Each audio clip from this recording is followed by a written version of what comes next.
2024 का आगाज हो चुका है और 2024 के आगाज है तो चर्चा हम 5 सालों की करेंगे।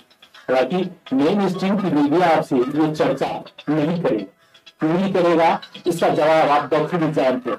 लेकिन हम चर्चा करेंगे, इसलिए करेंगे कि हमने 2020 का क्रंदन भी देखा है, हमने 2021 का कोरोना का वो महामारी भी देखा है जिसमें लोग चिल्ला रहे थे, रो रहे थे, शमशानों में कतारें लगी थी।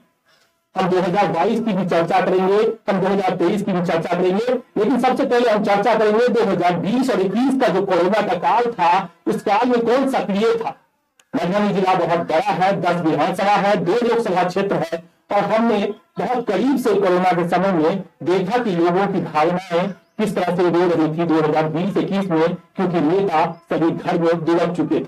क्यों लगा आपको 2020-21 में जो सोशल वर्क के बदौलत आप लोगों के बीच में काम करना चाहिए, आपको क्यों लगा कि राजनेता यहाँ पे नहीं कर पा रहे हैं। हम किसी पॉलिटिकल पार्टी का जिक्र नहीं कर रहे हैं, आप सिर्फ एक सोशल वर्कर का हम जिक्र कर रहे हैं कि सोशल वर्क से क्या करना चाह रहे थे 2020-21 में। आप दरअसल में आप इस सुदूर देहात में आकर आज मेरा इंटरव्यू कर रहे हैं और यही आपकी जिला में एक खासियत है कि आज आप उस चीज को कुरेद रहे हैं जिस चीज को लोग भुला चुके हैं, लेकिन आपने जो यह कोरोना का समय को जिस तरह से याद कर रहे हैं निश्चित रूप से अविश्वसनीय है।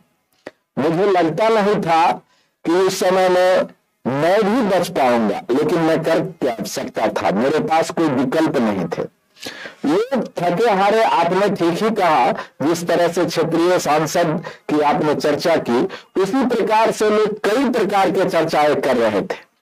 ऑक्सीजन के अभाव में हॉस्पिटल में लोग मरना पसंद करते थे, लेकिन घर आना पसंद नहीं करते थे, क्योंकि घर और परिवार के लोग भी उसे छोड़ चुके थे। इसीलिए हमने सोचा था कि अपने अंतिम क्षण तक इस लड़ाई को लड़ा जाए और निश्चित रूप से पूरे जिले के लोगों के स्नेह और प्यार से मैं आपको बताऊं कि मेरे यहाँ एक जेई थे प्रशांत जी, उनके नाना जी और मामा जी हाजीपुर में बीमार थे, जो पटना से बस कुछ ही दूरी पर है, लेकिन आज जब उन्होंने वहां से पूर्ण रूप से उनके परिवार के लोगों ने जब अपना हाथ उठा दिया था तो वहां से उनको मना के और हम लोगों ने रामशिला में रखकर उनको भी बचाने का काम किए। निश्चित रूप से आपने कई चर्चा की है, कई भावनाएं हमने संजोए हैं, जिसकी जितने भी आपके मीडिया के बीच में रखूं बहुत कम ही होगा। एक एक क्षण एक एक समय हमको याद है, राजनगर से एक व्यक्ति आए हुए थे 11-12 बजे रात में मेरे घर पर, और ऑक्सीजन का जब हमने सिलेंडर दिया था हमको याद है कि 10,000 रुपया उन्होंने हमको दिया था। मैंने कहा ये क्यों, तो इन्होंने कहा कि मुझे तो 20,000 रुपया भी दे रहा था, कहीं नहीं मिला था। मेरे घर में आज भी वो कम से कम 15 से 20 ऑक्सीजन सिलेंडर है और मैं अभी भी लोगों के बीच में देता हूं।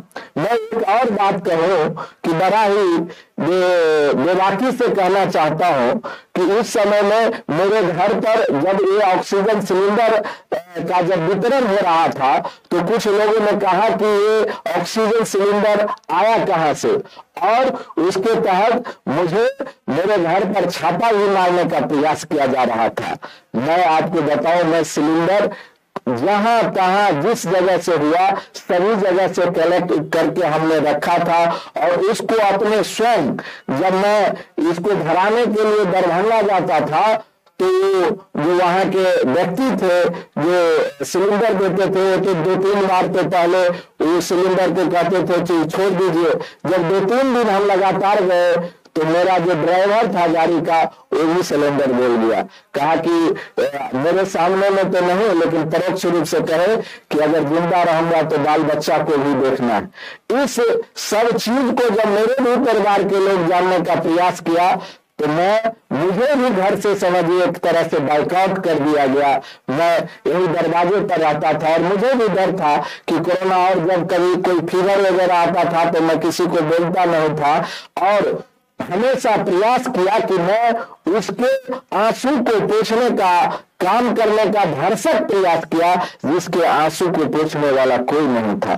तो लोगों का जो रोदन था, जिस तरह से आपने कहा कि निश्चित रूप से कर्फ्यू के जैसे लगा था, अपने परिवार के लोग एक दूसरे को जानने पहचानने के लिए तैयार नहीं था। तो यह मेरा कोई अपना ये नहीं था कि हमको क्या करना है, मुझे बस यही मेरा एक सोच था कि मैं निश्चित रूप से उस तमाम लोगों को जो भी मेरे पास आ रहे थे उनके पीछे जाने का प्रयास कर रहा था, और निश्चित रूप से इसमें बहुत बड़ी कामयाबी हासिल हुई थी। इसमें मुझे क्या होगा इस पर कहीं कोई चिंता नहीं था। राजनीति तो मैं कल भी नहीं करता था, आज भी नहीं करता हूं। राजनीति से इसे कोई लेना, आपने ठीक ही कहा कि धाराओं के बीच में वोट बचते हैं और उसी के आधार पर लोग अपने आप को सिर्फ टिकट के प्रयास में रहते हैं, और टिकट लाना और गरीबी बिहार की राजनीति की प्रवृत्ता भी है, आम जन भी उसी ओर मूवमेंट करते हैं। तो नेता जनता की नब्ज को पकड़ लिया है कि वर्क नहीं करना है, सिर्फ टिकट लाना है, दो धारा के बीच में राजनीति होती रहेगी।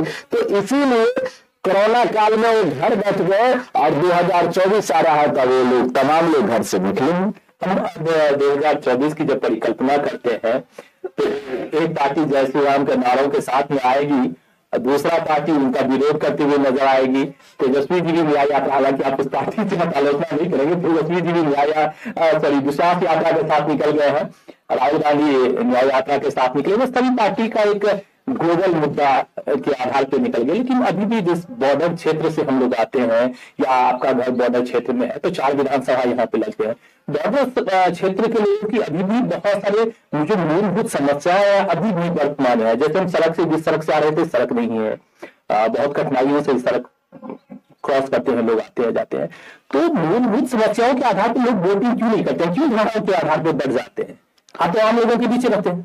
जी निश्चित रूप से, दरअसल में जो हमें लगता है कि जो नेता का जो जनता के प्रति जो श्रद्धा है, इस श्रद्धा ही आम जन, आप एक बात ये भी जान लीजिए और इसे कहूं कि वोट का प्रतिशत क्यों घटता है, इंटरेस्टेड लोग कम क्यों हो रहे हैं, क्योंकि वो जान रहे हैं कि ये भी जाएंगे तो यही करेंगे। इसीलिए धाराओं में वोट बच रहा है। जिस रोज उनको विश्वास हो जाए कि निश्चित में पूर्व में विधानसभा भी चुनाव लड़ा करेंगे, उस चीज की हम चर्चा जरूर करेंगे। अब आपके विधानसभा का हम बता दें कि ये ऐसे व्यक्ति हैं जो विधानसभा चुनाव लड़े कोविड के बाद में, तो उनके जो राष्ट्रीय अध्यक्ष का जितना वोट आया उससे 2.5 गुना अधिक वोट इनको अपने क्षेत्र में आया।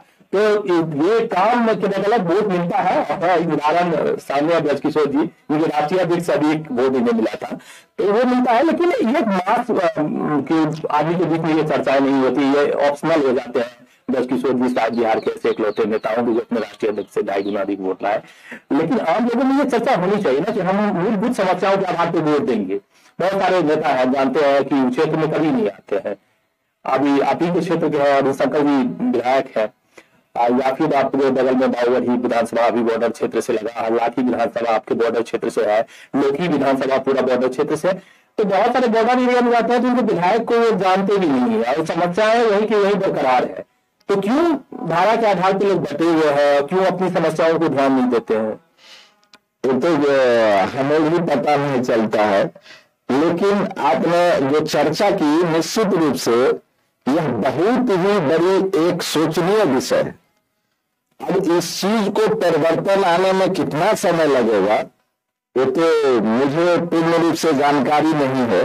लेकिन एक बात हमें विश्वास भी है कि अगर आम जन के बीच अगर आप कार्य करेंगे तो निश्चित रूप से परिवर्तन आएगा, समय जो लगे। आम जन का विश्वास ही समाप्त हो गया है नेताओं के प्रति, इसीलिए जाति में विभक्त हो गए हैं। और छोटे छोटे कुनबाओं में मिलकर उनको पूर्ण रूप से जिस तरह से उनको एक पढ़ाया जाता है कि आप फलाने समाज से है, फलाने वर्ग से है, इस वर्ग का ये समस्या है, इस वर्ग का ये लीडर है, इसीलिए उनमें लगेगा परिवर्तन में तो समय लगेगा ही। अच्छा, 2024 का चुनाव अवसर पे है, मोदी जी निश्चित रूप से राम मंदिर के मुद्दा लेकर आएंगे, बहुत सारे जो राष्ट्रीय मुद्दे हैं या अंतर्राष्ट्रीय मुद्दे लेकर आएंगे, तेजस्वी जी और राहुल जी के अपने मुद्दे होंगे। तो क्या लगता है कि 2024 के चुनाव में 2020 का जो क्रंदन था कोरोना का, जो दर्द 2021 में लोगों ने झेला है, वो दर्द दिखाई देगा चुनाव में, या फिर जो फ्लो है, वर्तमान फ्लो है, उसी आधार पर वोटिंग होगी? मैं इन बात को बेबाकी से रखना चाहता हूं कि इस कुंदन को लोग धीरे धीरे भूल गए। और आपने ठीक ही कहा कि कोई बड़ी मीडिया इस कुंदन को कहाँ दिखा रहे हैं जिससे आम जन में कोई भाव ना जगे, और वह भूल गए हैं। और जो अभी जो आपने सीधे कहा बस उसी के आधार पर वोटिंग होगा, कहीं कुछ नहीं है, सिर्फ वो जो कुंदन है आम जन के बीच से हट गया। तो 2024 का चुनाव में जो कोरोना पीरियड था, क्या मायने रखता है, क्या स्थान रखता है, पता नहीं। चुनाव बड़े बड़े मुद्दों पे ही लड़े जाएंगे, लेकिन हमने बहुत ही नजदीक से देखा है। हम उस समय में किचन चला रहे थे तो खाना वगैरह का कुछ हम लोगों का भी छोटा सा एक सहयोग रहता था जिला में, तो उसी समय हम देखते थे कि कौन कौन एक्टिव है जो कोविड के समय में घर से बाहर निकलते हैं और लगातार मरीजों के बीच जाते हैं। तो उनमें से एक बड़े चेहरे के रूप में हमने देखा ब्रजकिशोर जी को, एकदम बॉर्डर एरिया में है, नेपाल भारत के एकदम सीमा पे सटे हुए हैं, उनको देखता था। और शायद हमको 4-5 साल के बाद ही इनसे मिलने का भी मौका मिला। हमें लगा कि लोकसभा चुनाव का कवर करना है तो बिना इनसे मिले हुए इसकी जो परिकल्पना हम नहीं कर सकते हैं, क्योंकि हम 2020, 21, 22 का हम जरूर जिक्र करेंगे कि 2020, 21, 22 में लोगों ने क्या कुछ झेला है, कितना प्रभावी रहेगा ये आने वाला वक्त बताएगा। फिलहाल जो है हम लगातार लोकसभा का कवरेज के लिए विभिन्न क्षेत्रों से आपको अपडेट कराते रहेंगे। फिलहाल हमें दीजिए इजाजत।